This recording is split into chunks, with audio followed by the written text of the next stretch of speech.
I see quite a few familiar faces and quite a few that I don't know. So my name is Truett Earhart. You can now say you know someone with two last names. And to further complicate things, my wife's name is Tommy. So we've had to live with this, though, for about 62 years, so I think we're going to make it. So. We had a late start for this meeting. We were originally thinking about May, but someone said it would be better to have it on tax day, and we agreed. But quite frankly, I'm overwhelmed because we have quality here today. And I've been to some of these meetings where you have 150, 200 people, and about half the people don't have a chance to ask their questions. So this is going to be an outstanding meeting.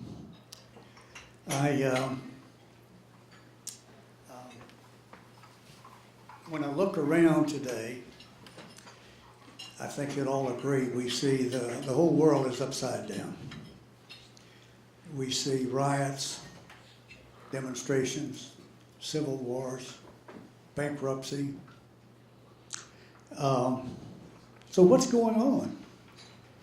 I guess it's a combination of several complex issues, but there's one underlying issue that I don't think is getting much publicity. And that's what I would like to discuss to get this kicked off. I'm a veteran of the computer business. I hate to date myself, but I was a punch card operator 5 years before the first computer. And I've watched the entire process. And the rate of change has been the problem.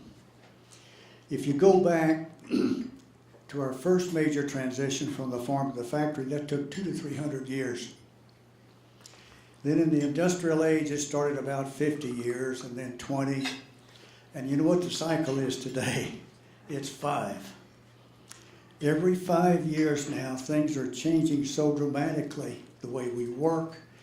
And if you think they've changed fast, in the past, wait till you see what these handheld devices are going to do. It's going to be another economic tsunami. Now, what we have done or what we have not done is adequately adapted to the rapid rate of change. This has been the root cause of many of our problems. Simply stated, things that used to work no longer work, or they don't work adequately, all right? And we're looking at one of those today. The income tax, this is happy birthday, 100 years, all right? It's like a cancer that has metastasized. 73,000 pages. So this morning I calculated if you stacked on a continuous list, that would be 12 to 13 miles of paper to understand. And so what we have is a situation that I think is outdated. I don't think anyone will argue with that. But changing it is going to be quite a challenge. Because what I see in industry today, and I feel like I'm Chicken Little, running around saying the sky is falling and no one is listening. Because we have people that are trapped in the past. They've been doing things a certain way, and they don't want to change. And I think this is what we're going to be encountering here, but for different reasons. We're in for a real treat today, in my opinion, because we have a good group. We're going to have some good answers and some good questions. So I think there's going to be synergy, and I think everyone here will leave this meeting a little bit smarter than they were when they got here. So, looking at the bewildering problems and identifying this as a problem, if these things are so good, why aren't we doing something about it? Well, it appears that the people that make their living off the complex issues are the ones that are opposed to this. And they have a lot of power and influence. So we have quite a challenge ahead, if you like what you're going to hear today, and I think you will, to get something done. So, but we're very fortunate to have two knowledgeable people to answer questions, and we could look the world over to find a better moderator than Judge Lawrence Smith, the Federal Claims Court. So, Judge Smith, it's all yours.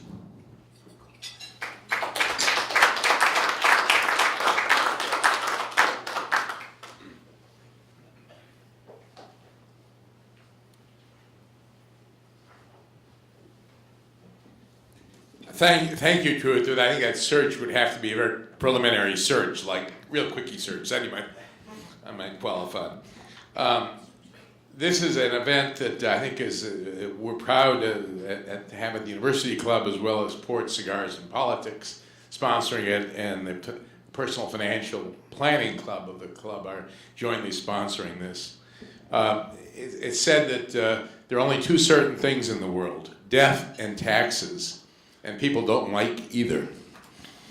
I remember I worked for President Reagan, and he once said, if you don't like taxation without representation, see how bad it is with representation.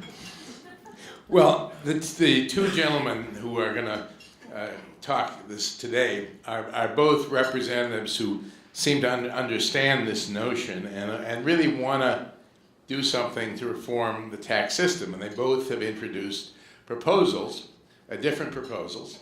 And one of the purposes of this panel, as a judge, I don't make policy statements, unlike some judges. I don't try not to be a legislator. I try to decide cases that come to the court, so I have no policy view in this. I do, on a personal note, want to note that David Lieberman, who is here with Congressman Burgess, was a student of mine at Catholic University's law school, where I taught, and also an intern in our chambers, and is very proud to have had him as both an intern and a student. He was a great student.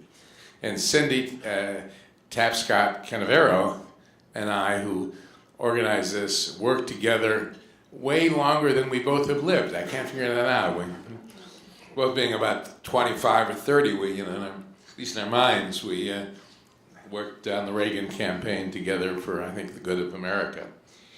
Anyway, let me introduce two members of Congress and I'm not going to spend much time because you've got their resumes and you can read faster than listening to me. Congressman Michael Burgess is a Republican member of the House from Texas.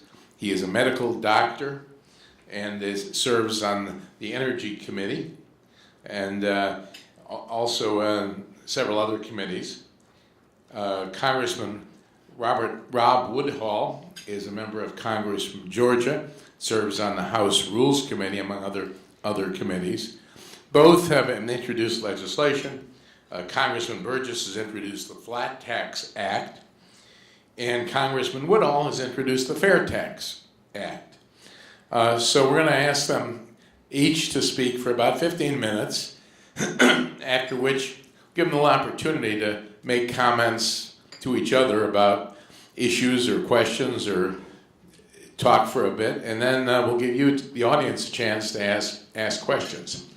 Why don't I ask both members of Congress, both of our distinguished members of Congress, to come up and take seats, and I'll introduce, I think by seniority in the House rule, Congressman Burgess is the most senior, and that's just years in the House, and I'll ask him to begin, and then Congressman Woodhull will have 15 minutes. All right, may I approach the bench, Your Honor? You may. Well, Truett, thank you for your kind comments to start off. Let me just correct for the record. You have one member of Congress who understands this issue backwards and forwards. I am just a simple country doctor. I labor in the vineyards on the Energy and Commerce Committee, and I'm also on the Rules Committee. Far from an expert. I'm just someone who lived with the tax code throughout my life and wondered why in the world it couldn't be better. Now, I understand from David, Judge, that you are a magician. Is that correct? Let me see if I can pull a rabbit out of a hat. We'll start us off on the right note.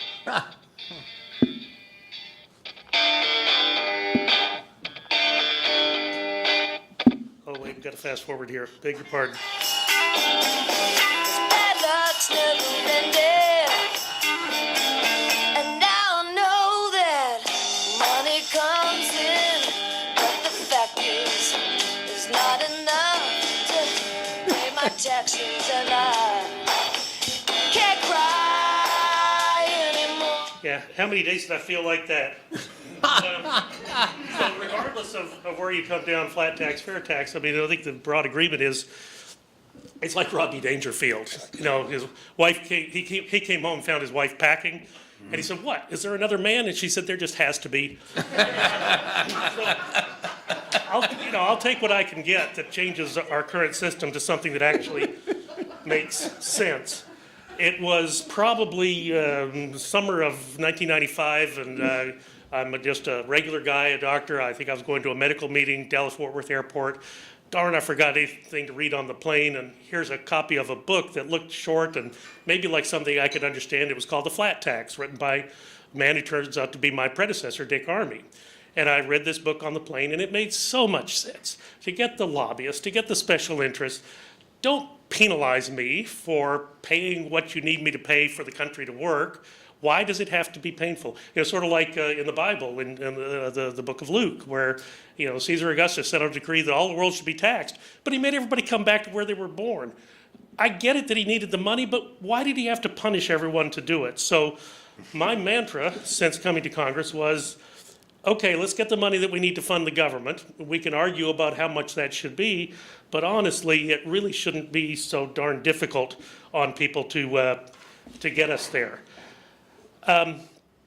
Even the IRS Commissioner, Mr. Doug Shulman, has said, and I'm quoting here, "I find the tax code complex, so I use a preparer," close quote. Well, what a revelation. I mean, this is the guy that's supposed to run the shop, and he doesn't understand it. How are any of the rest of us supposed to comprehend it?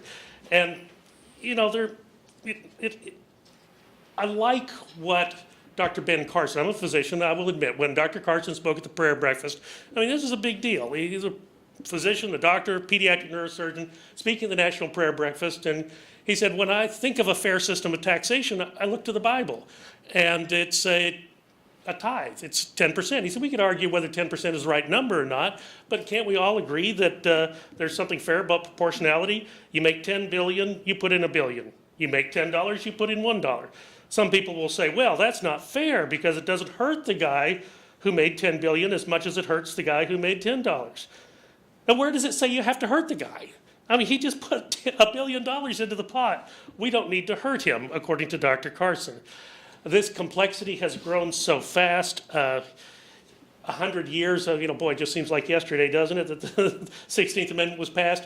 But the complexity going from that day going forward has really been one of the, you talked about the law of unintended consequences, and surely no one ever intended for it to become this complicated. And one of the tenets, I'm not a lawyer, but one of the tenets of the American legal system is ignorance is no excuse. Therefore, theoretically, every single man, woman, and child amongst us merely trying to comply with the law and file their taxes is supposed to be familiar and understanding of 71,000 pages of tax rules. You know, I think I called my accountant up today. He asked to file an extension. I can't understand why. It wasn't that complicated. I went into him months ago. But nevertheless, he felt that because I'm a member of Congress, he had to be absolutely sure. But at the end of the day, he's not absolutely sure.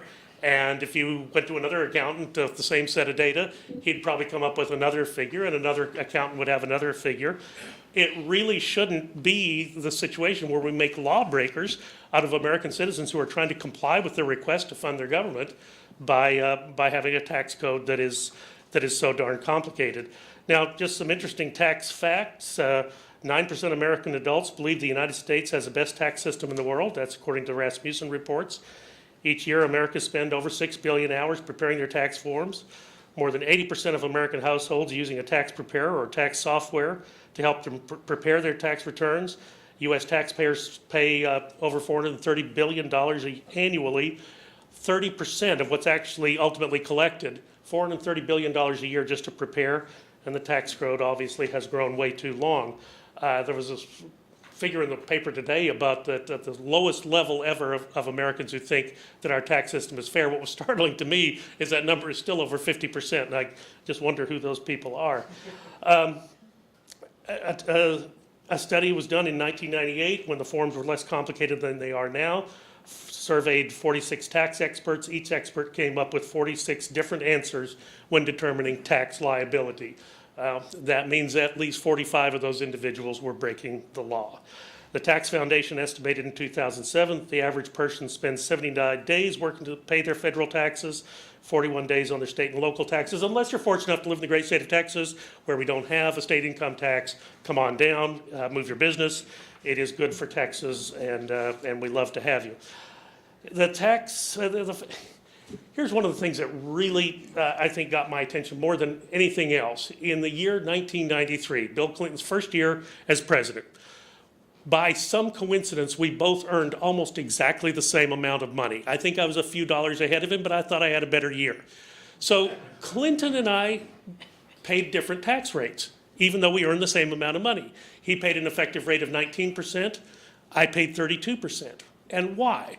Well, you know, famously it was the deductions for the underwear donated to Goodwill or whatever creepy thing they did, but it shouldn't be that way.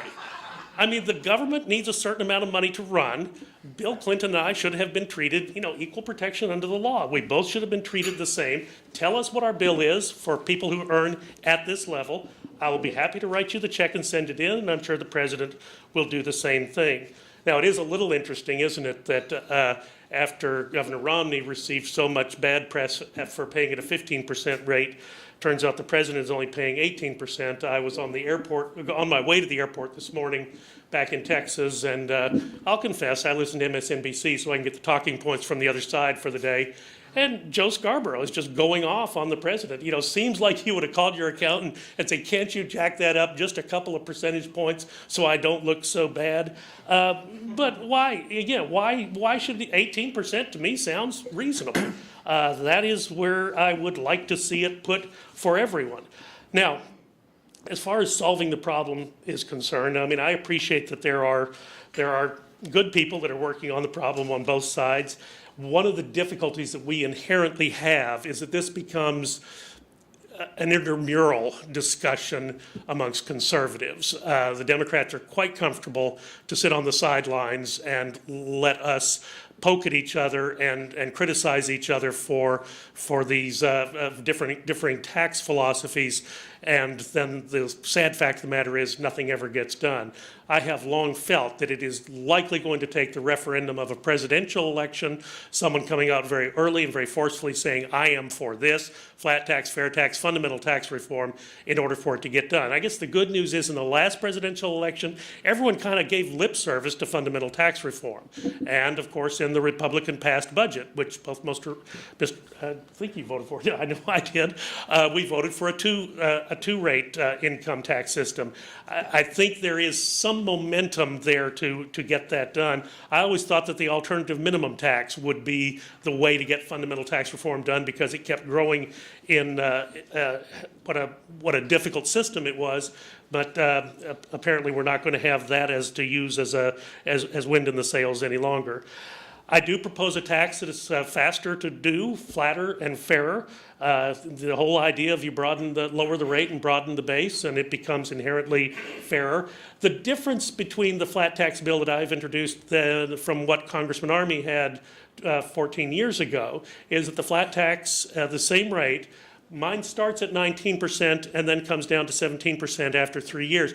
But it is optional. That is, a person would decide when and if they leave the code and come into a flat tax system. Now, you can't go back and forth. You have to stay once you've made the decision. But my feeling is, even on looking at my own situation in the past, hey, I'd probably pay a little bit more under a flat tax than I would with all the deductions and the fancy footwork that the accountant does. But I'd be willing to give that up in a heartbeat if I didn't have to carry that shoebox full of receipts in with me to the accountant's office and spend 3 or 4 hours of quality time, or at least he thinks it's quality time because of the way he charges. And I'd gladly give up that $1,500 to $2,500 bill that I get every year for having to utilize the services of my account. You think about, how simple it could be. You just fill out your name, the amount of money that you earned according to your W-2 form. Standard deduction, yes, there would be a standard deduction in the flat tax, and it basically would be a personal exemption pegged at 200% of the federal poverty level. Everyone would get the same exemption. It wouldn't matter about your home mortgage deduction or what type of amortization schedule that you had. Truett was kind enough to mention about things that get trapped in the past. The home mortgage deduction, the flat tax is neutral on whether or not this is a good or bad thing. A lot of the people that come in and talk to me say, well, you got to protect that home mortgage deduction or charitable deductions. There are certain deductions that are so sacred that we must not touch them. But I would leave that up to the individual to make that decision.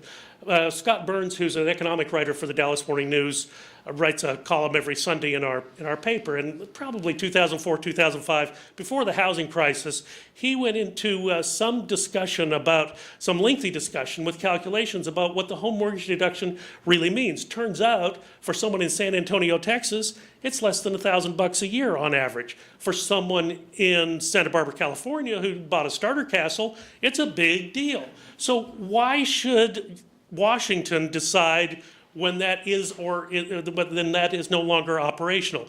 Look, Ronald Reagan proved to us by lowering the rate and broadening the base, you actually can improve economic activity. I believe very much in what he did. But I will tell you this, 1986 was a tough year in Texas. The savings and loans collapsed, energy prices collapsed, real estate prices collapsed. A lot of that was pegged to the changes in the tax code because all of these big write-offs from these partnerships that people got into that were designed to lose money to make their tax liability less, well, all of that had to be recalculated.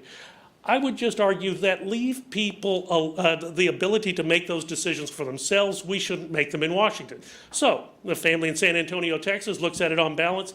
Hey, for $1,000 a year that I get from a home mortgage deduction, I'm going to give that up and go into a flat tax and have return to me time, which it took me to prepare my returns in the past. But someone in California, again, this was before the housing bubble burst, someone in California might say, look, I structured my life around the rules that were written in the tax code. Don't pull the rug out from under me right now. And I would say, no, sir, we are not going to do that. It's your decision to make, not one that Washington is going to make for you. But I would say fundamentally, what I would tell you is I trust people to make the right decisions in their lives. I certainly trust them more than I trust the Committee on Ways and Means and the Joint Committee on Taxation.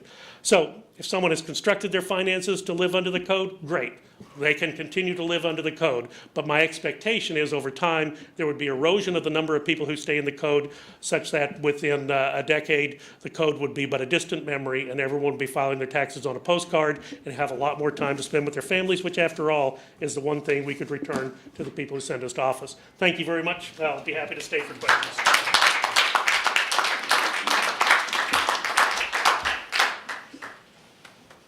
Thank you, Congressman Burgess, and let me introduce Congressman Woodhull.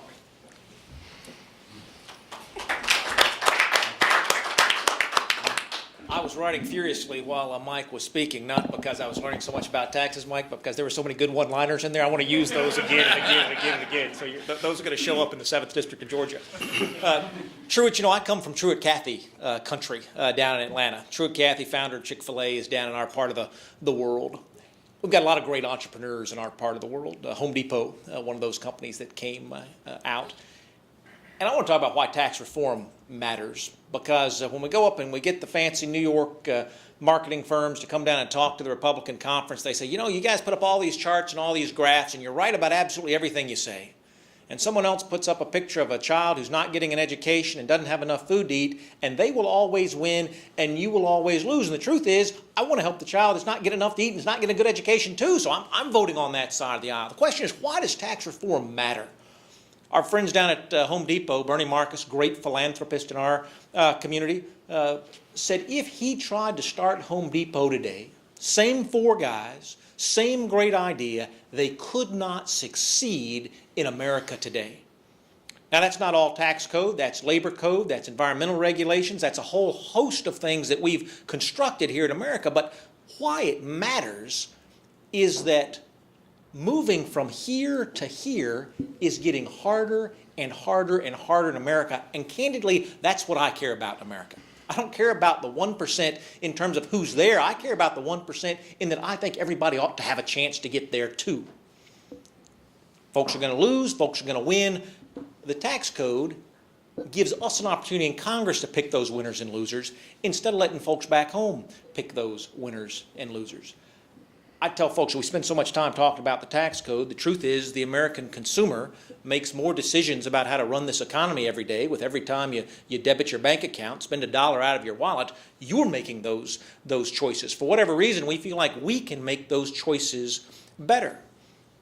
Ways and Means Committee, the group that certainly has jurisdiction in the House over tax reform, sent the Budget Committee a letter this year, signed by all the members of the Ways and Means Committee, saying we will produce fundamental tax reform and pass it out of our committee to bring it to the floor before the end of calendar year 2013.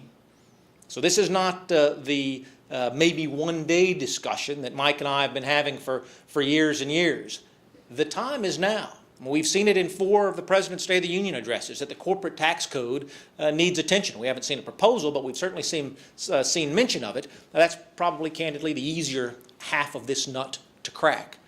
But know, as you're sitting here today, the Ways and Means Committee, if you've seen the press, has been hard at work trying to find some bipartisan agreement on how to move forward, and plans to, has committed to succeeding in that effort before the end of the year. Mike and I are working to get our ideas considered among those. It's hard to ask the members of the Ways and Means Committee to eliminate all the deductions and exemptions in the tax code, right? I mean, the reason folks run for Congress is because you're really smart.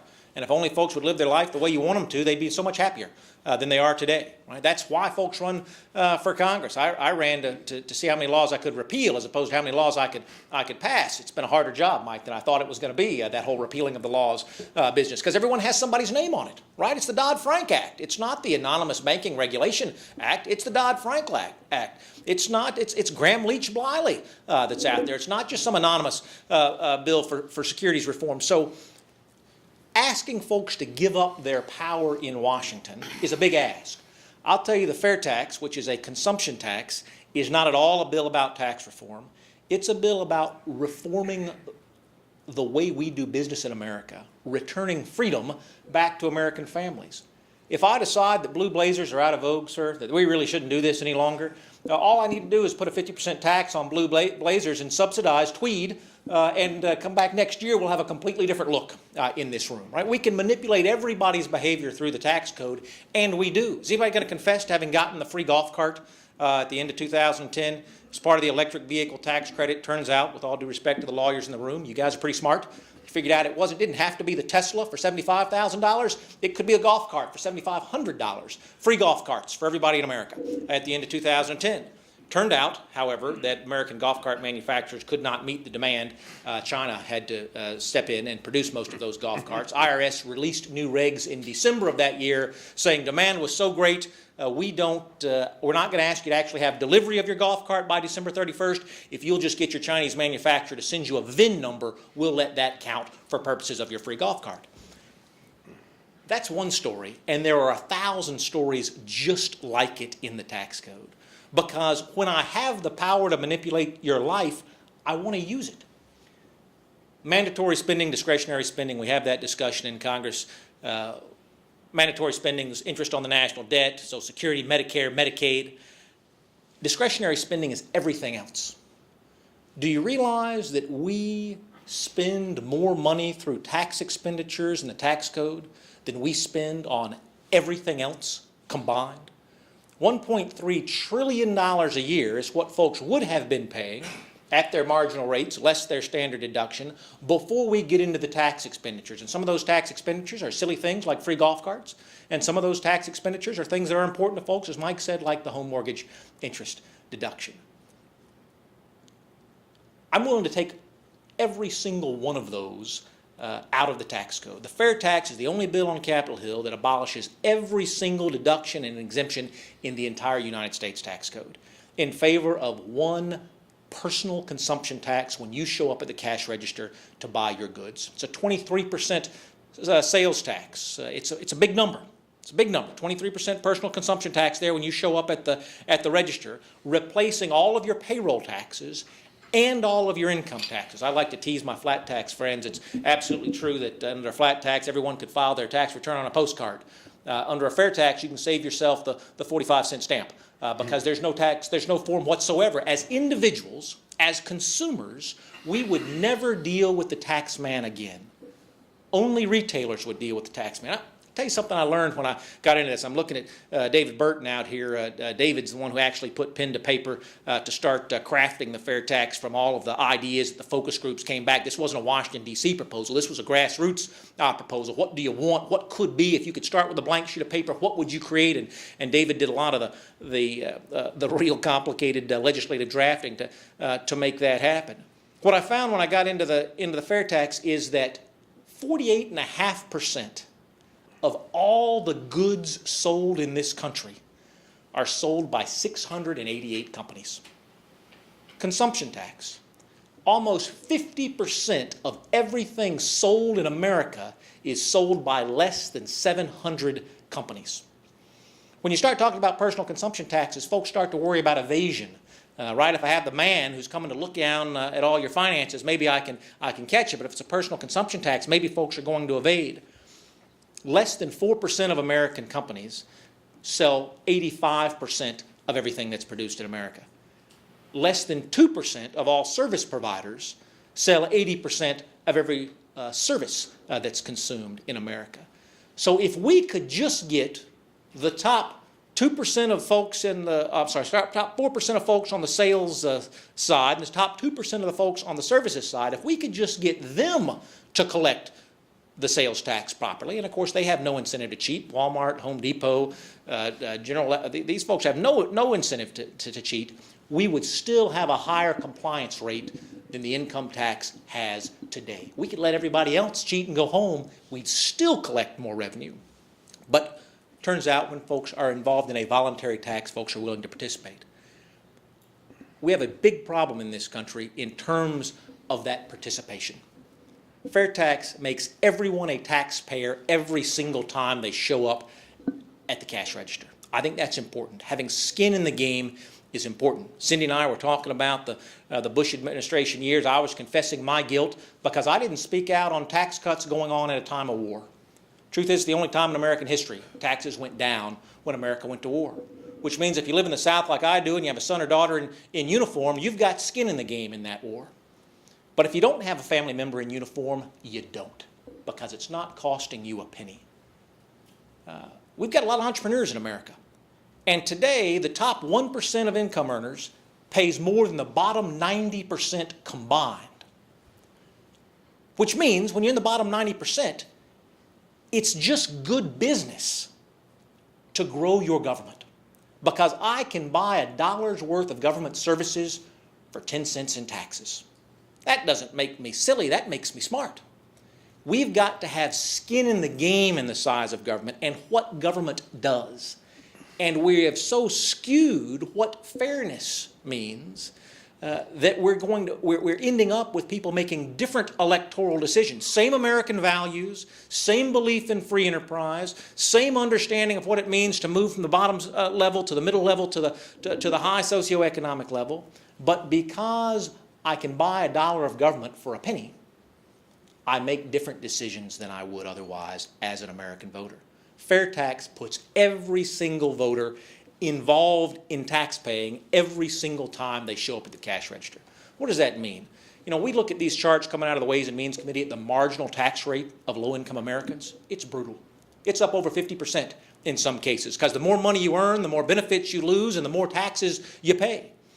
Absolutely no incentive whatsoever to succeed, but more importantly than the absence of an incentive is the presence of a punishment for folks who are trying to move from here to here. That's wrong.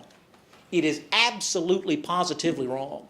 We have an opportunity to change that. The question is going to be, are we going to nibble around the edges, or are we going to do wholesale change? Truth is, if we could pass the flat tax tomorrow and we couldn't get the fair tax done, Mike would have my vote. Right? Moving in the right direction is where we have to go. But the question is, why does it matter? We were with a group of Fortune 100 CFOs in Kevin McCarthy's office a few months back. They'd all gotten together in a rate coalition and agreed that if we could just lower the corporate rate to 25%, that would kind of put us in the middle of the world and folks could compete. Right now, of course, highest corporate tax rate in the world. We'd get right down there in the middle with 25%, and they'd put all their deductions and all their exemptions on the table in order to make that happen. I asked the group, I said, I'm confused. This is America. Why in the world are we striving to be mediocre so that we can compete? Why don't you want a 0% corporate tax rate, or a 5% or a 10%? Because you know there's no secret drawer that corporations have to pay their taxes. Corporations can only take it out of price their consumers pay, return they give their capital lenders, or their employees. And you and I are all three of those things. We're the ones paying every penny of tax that corporations pay. Why don't you want to do better? And one of the CFOs, big multinational, said, well, Congressman, I just don't think we can get that done here. Because there's that belief that you can tax someone else and it won't impact you. Truth is, 51% of America does not want taxes to be higher. 51% of America wants taxes to be higher on somebody else. Having that skin in the game, that family discussion as America about what's important and what's not, if you don't have skin in the game, you're not going to participate in that discussion in the way that we need you to if America is going to continue to make the 21st century the American century, as was the 20th century. We don't want our wages to go down here. We don't want our environmental regulations to go away. We don't want our workers to work in unsafe environments. There are so many things that make cost of employment in America so much higher than it is around the globe. The one thing we can control is the American tax code. And if we as individuals are paying every penny anyway, why not lower the business rate down to 0? Call taxpayers who they are, the final consumer of everything that's purchased around the globe.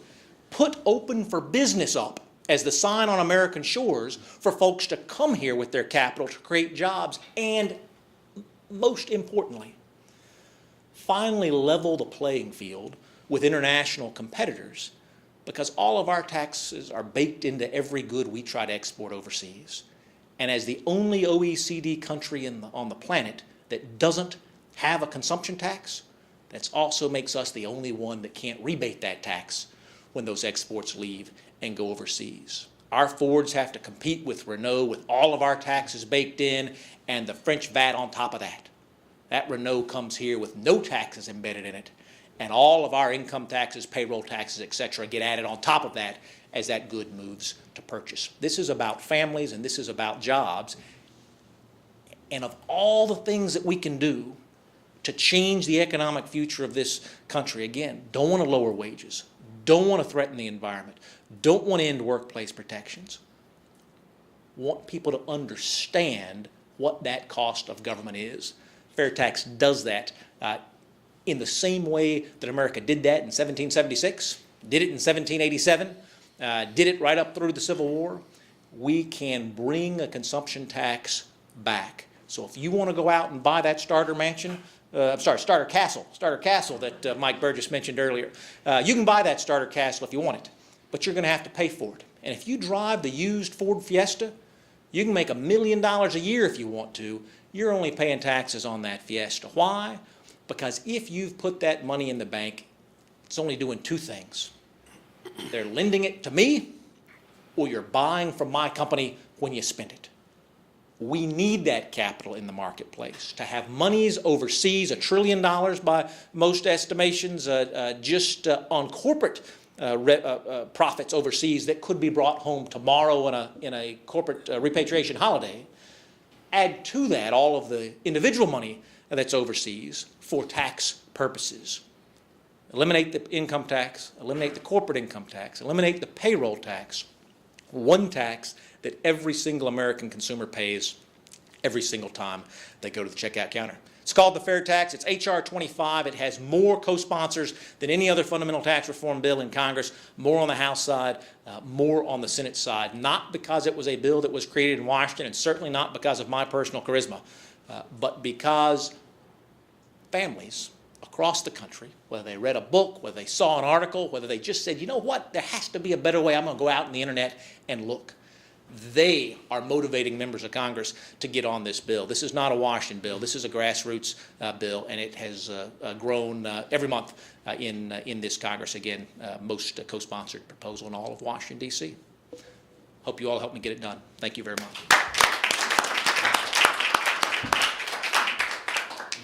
We'll now go back into a panel mode, and I'll give each of the members a chance to raise questions with their fellow member, and then we'll give you a chance in the audience to ask questions. Why don't I start with Congressman Woodall, since Congressman Burgess began the debate. Why don't you get a chance to ask him a question? Mike, like I said, flat tax would be a great step forward from where we are now. But I look back at 100 years ago today, as we started down this road, the income tax was only supposed to be a flat tax on the very highest of income earners, and you start with a little bit on a few, you end up with a lot on a lot. Do you see anything that's different today that would keep us from ruining a good flat tax over the next 100 years, or is that just the price of doing business in America today? Well, in an ideal world, you would have to have the courage to require a supermajority of House and Senate to raise the rate above 17%. And that would be the act of political courage that would be required. But at the same time, in fairness, the 16th Amendment is 100 years old. You certainly would not want to embark upon a national retail sales tax without repealing the 16th Amendment, because I think one thing where you and I could agree, you don't want to give us the power to do both. That's right. Because we'll do it. Congressman Burgess, I know you have have to be out of here by 2 p.m. and I know your aide David Lieberman is good. He'll enforce that, get you to where you David's need to the be. enforcer. And but if you want to ask Congressman Woodall a question. Well, my understanding from years of discussions with John Linder about this is that the fair tax would only be administered one time. That is, a car that's purchased new would have the embedded tax collected, but a used car would not. Same with housing, and I have always wondered how that would, what the perverse incentives would be on housing if in fact you taxed new houses at the cost of lumber and paint and electrical wiring, but used houses were in fact outside of the tax system.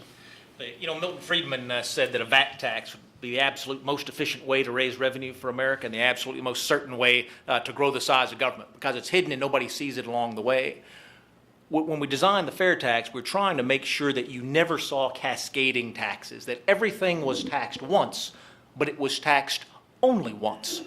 When you buy a used car, that car already has the taxes embedded in that car. You already had to pay the tax, so when you're trying to sell that car to the used car dealer, you're already trying to get out of it what you have put into it, which includes that tax burden. Why would we want to tax it that second time? I can't tell you that the gaming of the system around the used car and the used house would not happen. It absolutely would. In the same way that folks game the business lunch today, they're going to game the business lunch tomorrow. But knowing that the principle is tax everything once and only once, it then gives us a pathway for sending those things to the judge's desk on a regular basis to adjudicate whatever the confusion there is in between. Think of any good that you have today. The new house that you would buy that would have a 23% tax embedded in that cost of that new house, the used inventory in that same neighborhood would have to be selling at that that same level. There just wouldn't be a possibility that a new home could be priced here and a used home here. The marketplace would not allow for that. We're taking the payroll taxes off the builder. We're taking all the income taxes off the builder, all the income taxes out of the price of all of those materials. He's going to price his house with the tax on top of that. Easiest example I use, Dr. Burgess, is a haircut. You may not believe it, but I've paid almost $12 for this haircut. It's a good price. Down in Duluth, Georgia, they shave the back of your neck and put one of those hot towels on you. But my barber's only taking home $8 at the end of the day, after he pays his 15% income tax bracket and his 15% self-employment tax. So is it a $12 haircut or is it an $8 haircut? Because he's only taking $8 home to feed his family. Tomorrow in a FairTax world, the sign might not say $12 on the door. It's going to say $8 on the door. I'm going to add my $4 sales tax on top of that. I'm getting out the door for a $12 haircut. Still, he's going home with $8 for his family. Still, we see that same thing even at those macro levels of houses, property, and cars. Well, let me see, because of the time, let me ask if anyone has one question for Congressman Burgess, and then we'll have one from Congressman Woodall, and we'll have to adjourn. Yes, gentleman here. Because of time, this will need to be a true-false question. I'm afraid I can't accommodate you, but Dr. Burgess, you said that in order to have the fair tax, you'd have to repeal the 16th Amendment so we don't end up with both kinds of taxes. I didn't say you would have to, but it would be a good idea not to give us the power to do both. Yes, thank you. Is there not the problem that today that we could end up with a value-added tax or a consumption tax anyway on top of what we already have? And wouldn't that also be a problem with the flat tax? Well, the risk for a value-added tax is a real one, and I think you saw that in the first 2 years of the Obama administration when Timothy Geithner would go on the Sunday shows talking about how you pay for the health care law that they were talking about, and he just accidentally let it slip one night or one morning that, well, we've looked at a VAT tax for this. I think that was a trial balloon that was floated on purpose. Now, fortunately, people shot it down because I really do think in the back of their minds they thought this would be a way to pay for this massive healthcare takeover that we're trying to do. Sure, that's always going to be a risk, and Rob is exactly correct. If you allow the federal government to tap into that high pressure line where everyone is anesthetized as to what the true cost of what that transaction is, it is that's going to be devastating for people who believe in a smaller government. We have suddenly just tapped it into a steroid injection. Now a question for Congressman Woodall. Gentleman here. Thank you. Truett, thanks for setting this up.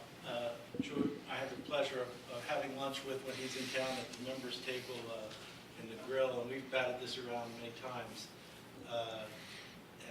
I'm a real believer in the fair tax, and happen to sit next to my friend Mark here, who I just met, who heads up the organization in Maryland, rather. So I'm going to volunteer to help get this done. But I'll ask you, Congressman Woodall, an easy question, and that is, how do we get from here to there?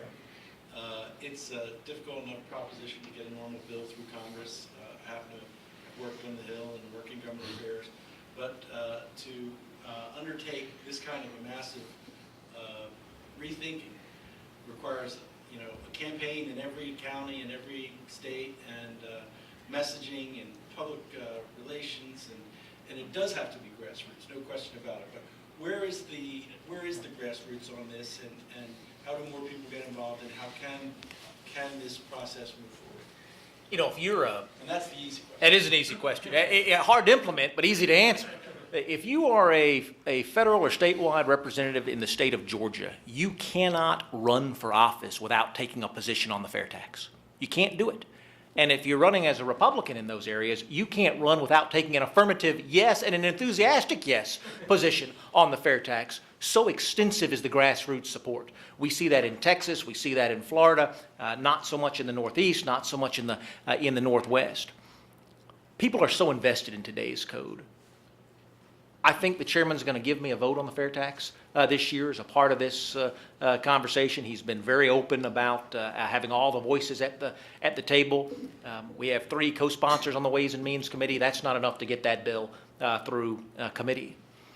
But if we were to pass Mike's bill, or even the language that was in the House passed budget, that got more Americans uninvested in their particular tax credit there, and more cognizant that you're just going to pay, and the question is, do you pay in an easy way or do you pay in a hard way? The camel's nose under the tent that I'm really hoping for this year is on the corporate side. The more we can do to demonstrate that taxes matter. They matter because of jobs. They matter because of this very fluid world that we live in, where folks can move their capital anywhere on the planet they want to. If we can demonstrate that good tax policy is good jobs policy through reforms on the corporate side, I believe it makes it that much easier for us to move forward on the personal side. I want to thank both of our guests for a wonderful presentation of their views and interchange. I know could have gone on for a while longer, but everyone has commitments at the magic hour of 2 o'clock. I think that's when the bewitching hour, and we all the silver slippers turn to galoshes. But thank you all for being here. I do apologize, obviously, because of the rules of the law, we can't have our normal cigars as we do in our regular monthly Port Cigars and Politics. But we made up for it at least a little bit by some really bright people and some really clear presentations of issues that are very important to each and every one of us and to America. Thank you all, and a round of applause for Thank you, Judge. It was great. We are adjourned.